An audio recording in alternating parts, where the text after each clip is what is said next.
Cool. I'll take that. Cool. Let's do that. Yeah. Stick with that one.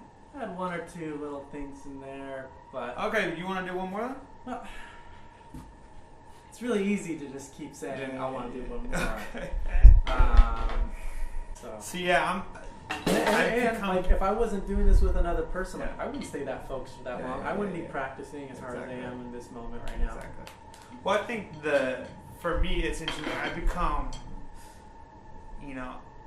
I've always sort of had this mentality, like you can only, especially with recording, there's like a point at which like the quality just starts like, you might get it back to beyond that, but it's like you're gonna get to a point where it's just kind of like this, and then it kind of does like these kind of things, and like you might get lucky to where it like hits, but it's like, at least for my own experience, like what I've found is, at least with recording, if you can't get it, today, then you try it again the next day.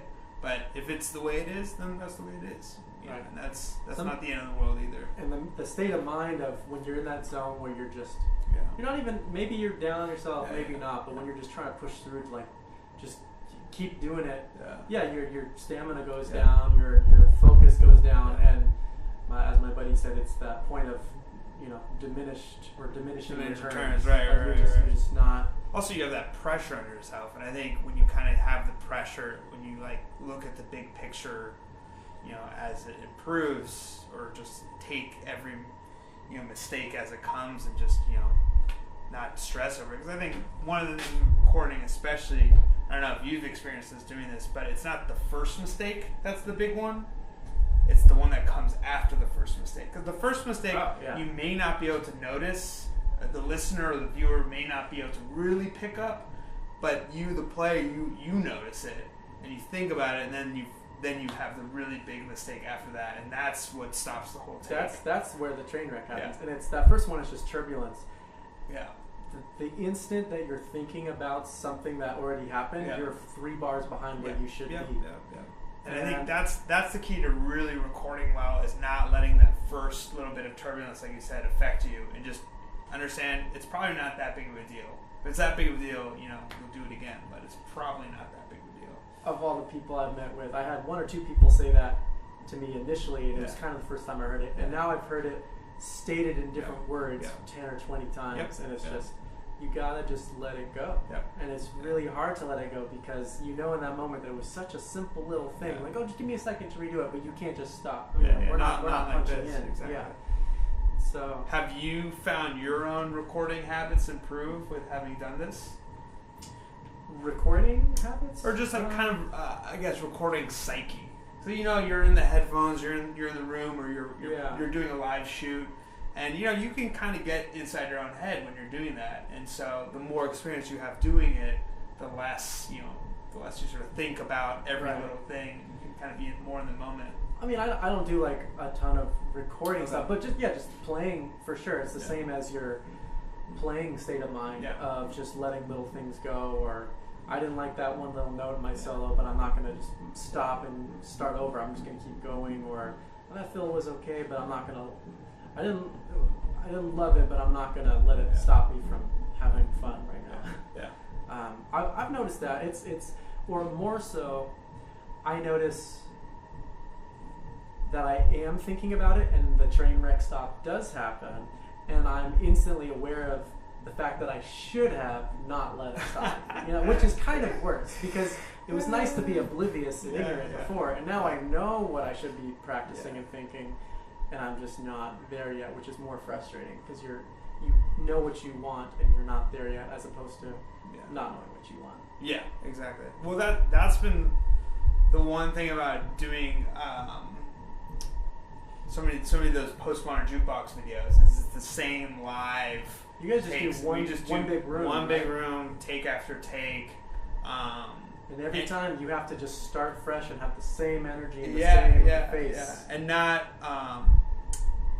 be the one to mess up. Like, you don't want to, because it's a group of like maybe 6 to 10 people, right? And you don't want to be the one that caused the mess up.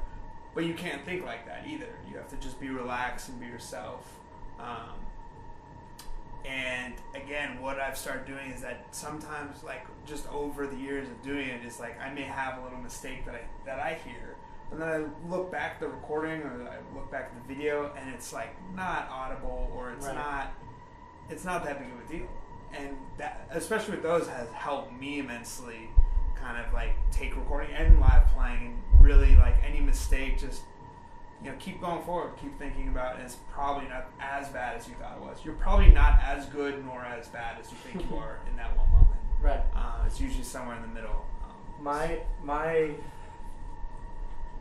The phrase in that I can't even words right now. Along those lines, the phrase that I tell myself, not to be mean to myself, but like when things are sounding good, I'll be like, you're not killing, just be cool, man. Don't get excited. Like when you think it's sounding great is when you're gonna stop focusing, and that's where you're gonna lose it, and it's gonna be way worse. Just chill. Like don't worry. Like exactly. Don't worry. You're not killing it. You don't suck either. Just get through it, and at the end you can decide if you like it. Yeah, exactly. So I just tell myself, you're not killing it. Exactly. Not in a mean-spirited way. Just in a don't let it go to your head way. I would say, although there are a couple of times, especially with jazz, but I'd say like 3 times a year. 3 times a year, I'll have those moments where I'm just like, wait, like this is amazing. Like what's happening right now? I'm able to like take a step back out of my body and like be like, holy shit, excuse my French. This is amazing. Like what's happening right now is like amazing, and I'm so excited to be a part of that. And that's when you really know you're in the moment in a certain way. And then you don't mess up, but it's still you're able to like. And I think that's the music. Those are the like musical moments that we all live for, and why we all do this over and over again. Is for me, I would say it's about 3 times a year. It's like Or you're in that state of mind where you're not thinking and you're just going, and it's great. And you become aware of that, and you go, "Wait, what am I doing right now?" And then that's when the greatness stops. Yeah. And that's actually, true. Actually, the owner of that drum shop in the Bay Area said, "I call that a reverse brain fart." Because you're killing it, you're on it, but then when you, it's like when you're so with the click that you don't hear the click, and you go, "Wait, where's the click?" Then you're off. Then you hear the click. Yeah. It's like you just don't question it, just let it be. And I think that's what we all strive for. That's what the greats. They can do that more than 3 times a year. Yeah. But I think, but I've heard people mention it too. Even a group, who we think of as the greats. It's all relative, and what they think is great. Again, it's to them that's happening 3 times a year. They're striving for that, like, minuscule amount of improvement on what we already assume is amazing. But they're just like, well, that was great. That was good, but I could do better. Right. And I could have those moments, those transcendental moments where like time stops, and for them again it's their own perspective as well, and relation to like what they think is good. And I think that's really the thing as a musician is your perspective on what's good and what's happening is always adjusting to your own level and who you're playing with. And so recording helps a lot because it gives perspective to all that. And it doesn't lie. Like there's no way. Like I feel like I was in front or he was behind or whatever. It's like you listen, you can hear. Yeah, exactly. Exactly. And that's been one big thing is just being able to, playing drums in a band is one thing, and then playing 2 drum sets and maybe grooving or soloing whatever back and forth. That's a different kind of adjustment and molding. But playing the same thing on 2 snares, tuned the same way, right side, like you have to, the phrasing has to be synced, and the awareness of the adjustment or just compromise, making things work in the moment. Well, you make it easy. After 130, like now I feel very aware of like how this phrase might go here, or maybe Well, the doubles sound clear, and that's consistent doubles. Makes it easy, especially for me, to like lock in with you, and so we are downtown rehearsal. All right, so Clara, she used to date my across the street neighbor, and my neighbor is a magician, and Clara was his assistant, and I guess somehow he made this or somebody made this for the 2 of them, and eventually they had a very bad breakup, and he dumped all of her stuff that reminded him of her on the sidewalk, and one of the things was this piece.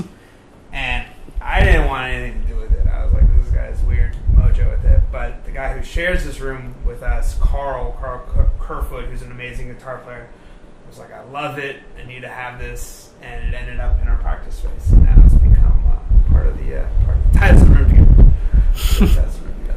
So Clara, that's Clara. That's Clara. She lives forever. And then these drums are actually... oh man, I'm forgetting his name. He used to play with Katy Perry, and Katy Perry wanted these drums for a tour. They got them built for a tour, and she proceeded to use them for I think a gig, and then they just sat in storage. And then my friend who plays guitar for Katy Perry, used to play guitar for Katy Perry, Casey Hooper, was given them by the Katy Perry team, and he was like, I don't have any use for them. And so they ended up here, and they're kind of on indefinite loan from Casey, and these are Katy Perry's old drums.